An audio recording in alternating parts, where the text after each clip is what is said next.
Hey, what's up, rock stars? It's Rox with a little bit of talk about what's at the top of the blog. So let's get to it.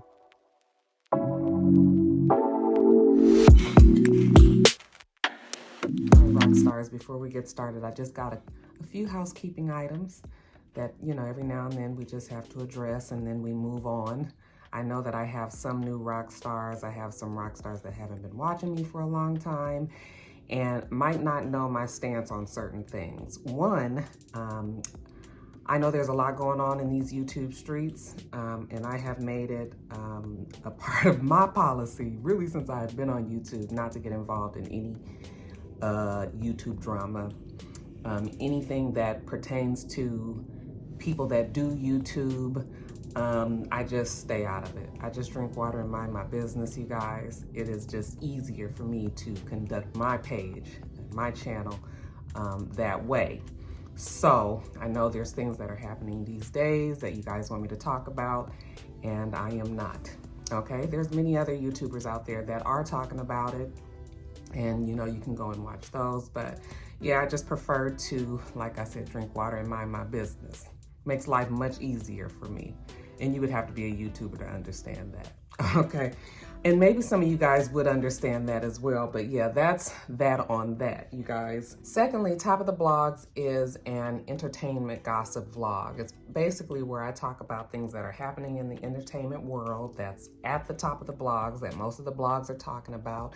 These are supposed to be kind of like the headlining stories, okay?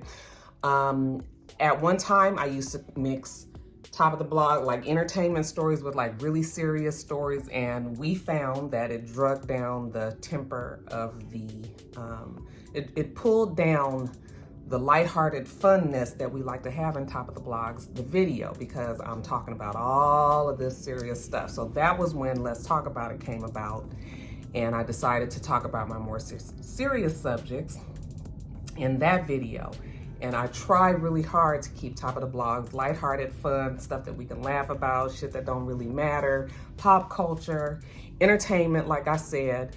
And I mean, there are times when I will put in a serious story or just things that might have to do with politics or, something that is really truly at the top of the blogs, whether or not it's entertainment or not. For example, COVID, that's something that we cannot escape. And I kind of feel like that is something that we need to talk about every week, even if it's not it's not something fun and lighthearted and all that. I mean, that's kind of something that I feel that we need to talk about. But other than that, you guys, most times when you guys ask for those type of stories in my top of the blog requests, when I ask you guys for like suggestions, I'm usually not going to put those stories in. And I've noticed that some people start to feel like I'm ignoring their request. But I'm not ignoring your request. It's just that I don't want to put those kind of stories in this video. I don't look at who asked me to talk about what. I honestly don't. I don't know you guys' Instagram handles. I really just don't pay attention to that kind of stuff. I just look at the topic and whether or not I'm going to talk about it. So when people say, oh, I'm starting to feel a certain way, never talk about the topics that I ask, for. Well, maybe it's the topics that you're asking me to talk about is not really appropriate for this video. So I don't want people to start feeling like that, because that's truly not what it is. That is not what it is. I'm not ignoring you. Like I said, I don't know you from Adam, okay? Certain things on social media I just don't pay attention to, so, and that's one of them, who's asking what. So don't feel that way. And then lastly, you guys, I know a lot of times you guys want me to talk about trailers. Now, I've talked about this plenty of times on here too, but maybe you guys just aren't aware. But I feel like reviewing trailers is just like, why am I reviewing a trailer? A trailer is like a commercial. So I'm reviewing a commercial, the show is going to be coming on, and sometimes it's a show that I'm going to be reviewing. Why am I talking about the trailer? I mean, the thing about the trailers, especially for reality shows, is they show different things that's going to happen in the season. It's always out of context. Most of the times it's nothing that we thought it was going to be. And people get all riled up on the trailer thinking like maybe a fight was going to happen between this person and that person. That's not even what it was once the season starts. So like trailers to me are just something to get people excited about watching. And I've just never really been a trailer type of review person. Okay, I'll talk about the Janet Jackson documentary today because you guys keep asking me, but it ain't came on yet, So it's just sort of like, I'm talking about really commercial. So, but I mean, I'll when it's something huge like this Janet Jackson doc, I will talk about it. But, that's really that on that too. I don't review trailers. Other people do.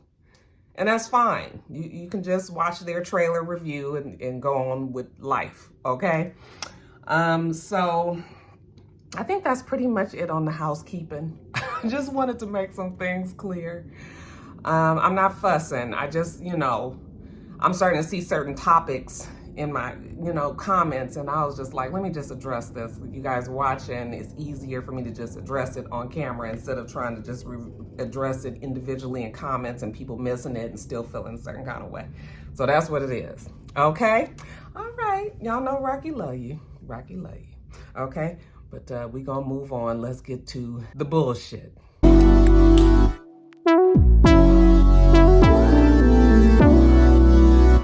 All right, you guys. So first up, the Rona check-in. Seeing how my rock stars are doing out there, facing the Omicron, the Omicron. You guys seen that now there's a subvariant of the Omicron? Child, it's just craziness. They said that 99.9% of all of the cases in COVID last week was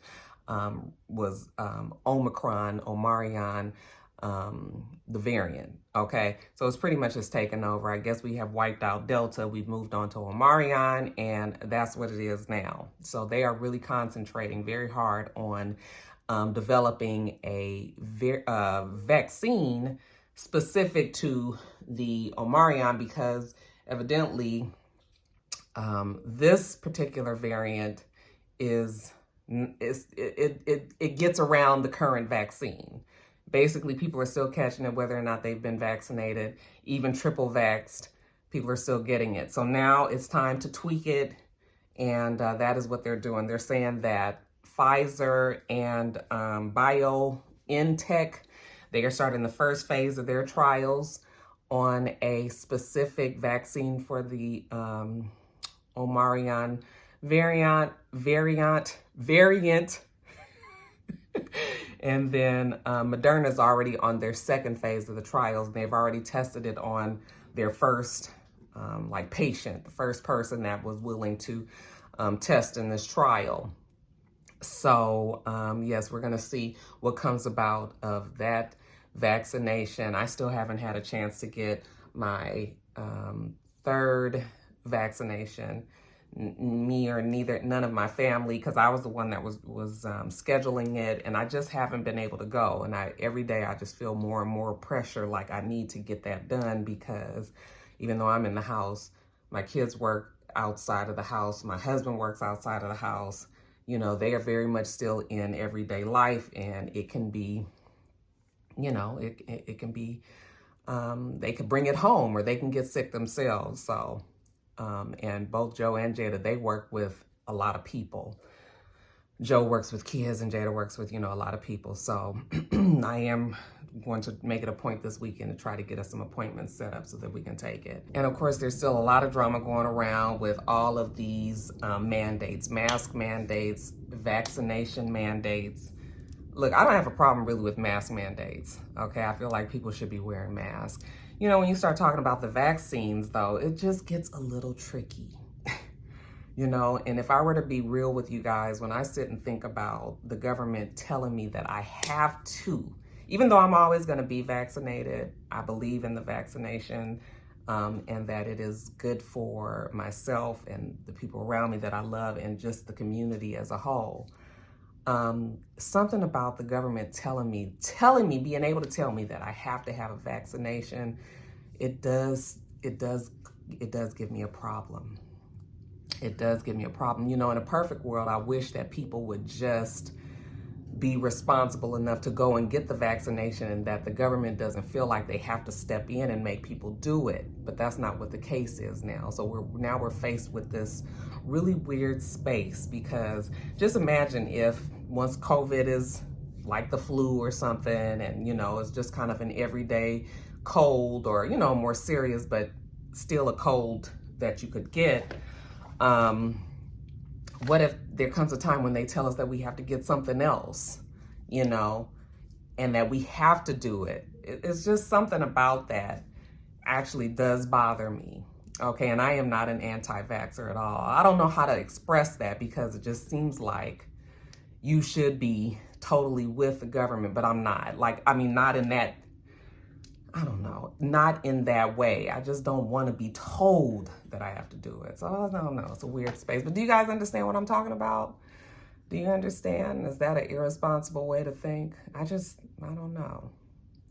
It's something that we have to be, it just seems like it could open the door to some dark things, you know, and things that we may hear happen in other countries that, you know, one of the reasons that we love being a U.S. citizen is because of our freedoms, you know. So it is it's a conundrum, don't you think?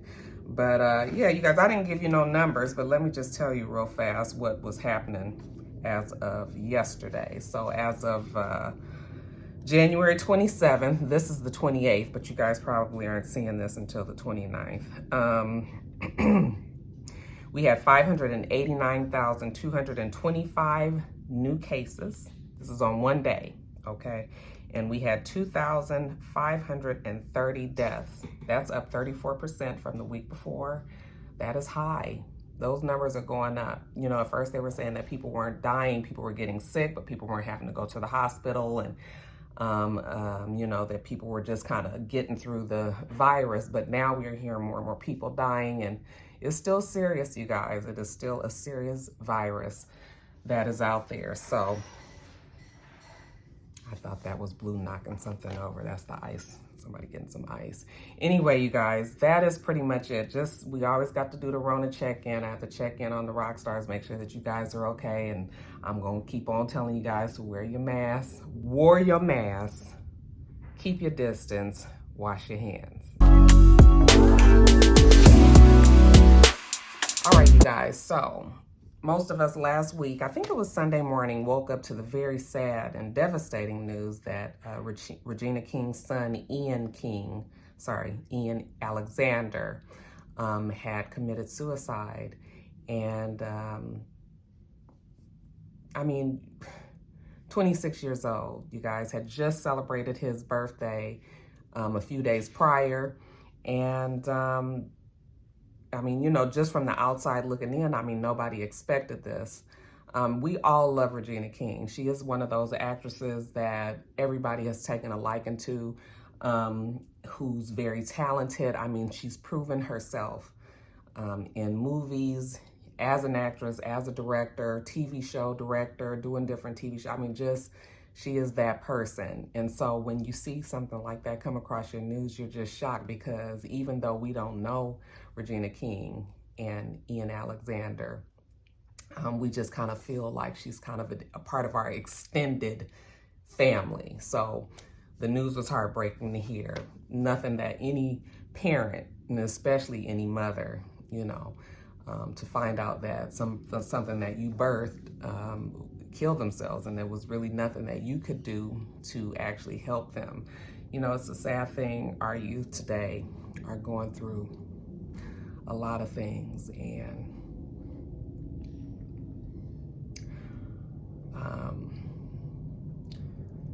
I'm sorry, you guys. A lot of things happen to our youth these days. It's important for us parents to try to talk to our kids and understand where they're coming from. It's something that I continue to learn every day, and it can be difficult as a parent and difficult as a child these days, or as a young adult trying to navigate through what is going on in this world today. So I was sad to hear about him dying. You know, my heart, of course, went out to Regina King. He is the child of Regina and Ian Alexander Sr. You guys remember she was married for a short time, and she had the baby. The husband works, the ex-husband works in the music industry. And They say that Ian was following kind of in the father's footsteps. He was a DJ. But we didn't really, I don't feel like I knew much about him. We knew that Regina King had, overwhelming love for her son. She said out of all the things that she has accomplished in her life, her son was her biggest accomplishment, her biggest source of her pride, what she was proud of. And, I just was so sad for her, She's kept, of course, she has definitely not been in social media. Her family did put out a statement, saying that he cared very deeply for people and, for you guys to give the family the space they need to mourn and get through this, this time, which people are definitely going to do. It was noted that many of the Black celebrities out there just refrained from even posting on social media this week just out of respect for her. Because it's really nothing to talk about, when somebody that you love so dearly has suffered a loss like this. So that was good to see.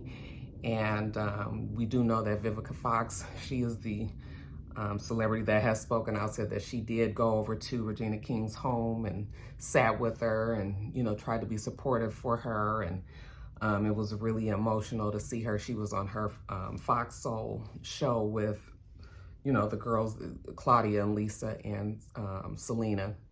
But, she was just saying that COVID has the world in a dark place, which definitely that is true. It's been 2 years with no end in sight, and our lives have been drastically altered because of it. I don't know what he might have been going through, but I guess it is important to check on our youth, and not just our youth, but people in general, people period.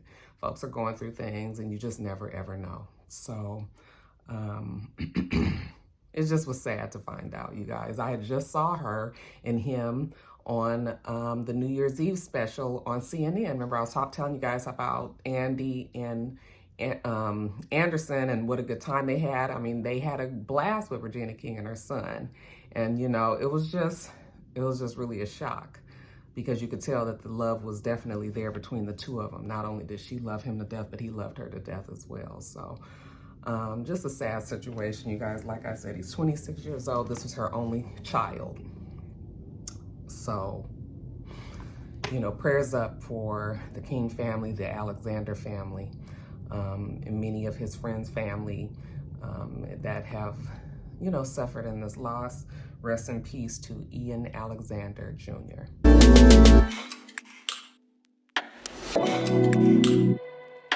All right, you guys, so this would be one of those stories where I'm talking about, this story is about Black Girl Magic. We found out that Supreme Court Justice Stephen Breyer, is it Breyer? Is that how you say his name? He has decided to retire after 28 years on the Supreme Court bench. He's calling it a wrap. And you know what? He can do it very comfortably so, because he was a Democratic justice, and we have a Democratic president in place right now. So Justice Breyer can be comfortable in knowing that when he retires, that our Democratic president will put in place another person that is going to swing in the direction that Breyer was swinging, okay? And that he is, that person will be a Democrat, even though the majority still will be on the conservative side. But, this is a liberal that will be in place.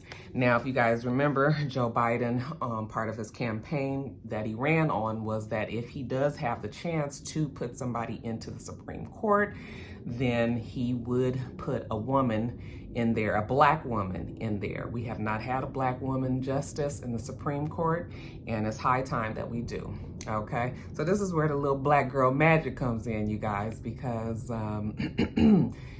there's many Black women out there who are totally capable of taking that seat. And I got some people that's on his short list. These are the ones that people are talking about. So first we have Ketanji Ketanji Brown Jackson. Okay, Miss Jackson is 51 years old. She's a graduate of Harvard and Harvard Law, and she actually worked as a law clerk to Breyer. So they have a rapport already. She's familiar with the process of the Supreme Court, and she is definitely on the list. Also, we say Leandra Kruger. She's 45 years old. She currently is a California Supreme Court judge, okay? And side note, you guys, I'm telling you guys the ages. I don't want to sound like ageist, but I'm telling you how old these women are, because we know that you stay in the Supreme Court seat. That's a lifelong appointment, okay? Once you in there, I mean, I don't know what you got to do to get put off the bench, okay? So their ages matter, because you know, that is a person that we can count on to have a liberal vote for the next 40 years, you know, if they work all the way till, you know, 30 years, I should say, if they work into their 70s, which we know that they do, okay? So that's why I'm giving you guys the ages. We next have J. Michelle Childs. She's 55 years old. She's a federal appeals court judge in South Carolina. So not all the Harvard and the Yale backgrounds that you hear many of these other people have, but she is definitely somebody that Joe Biden has his eye on. Also, we have Candace Jackson Akiwumi. I'm sorry, I know I'm butchering that name. I'll put it on the screen. She's a circuit court judge on the 7th Circuit, overseeing Illinois, Indiana, and Wisconsin. And then we have Leslie Abrams Gardner. If Abrams sounds familiar, that is because Miss Leslie Abrams Gardner is the sister to Stacey Abrams here in Georgia. She currently is a U.S. District Judge of the U.S. District Court for the Middle District of Georgia, okay? And I was like, look at the family prospering. You know, my book club, Roxy Reads Book Club, okay, if you were ever interested in joining, I'll leave a link down below. But in our book club, we read a book that Stacey Abrams wrote. She writes romance novels, go figure, okay? But in this case, she actually wrote a book that was like a political thriller. And it was about a girl who was a law clerk to this justice, the Supreme Court justice, who actually was, you know, in danger of being killed or sick or something. Anyway, it was a good book. And now I understand why Stacey Abrams was able to so clearly write about like the courts, the Supreme Courts and the different district courts and things like that. And she was very familiar, and now it makes sense because her sister is a judge, you know, so I'm sure she was able to pick her sister's brain, you know, when she was writing that book. And it was a very, very, very good book. Very, very, very good book, okay? And there are many other women that are on the list. Joe Biden said that he will let us know who that pick will be by the end of February. And I'm excited. I'm excited to know that there will be a Black woman there because, like I said, it's high time. It's just high time, you guys. And listen, we're going to give it a fist pump of righteousness for the Black Girl Magic. All right, you're just not going to get enough of us now, are you?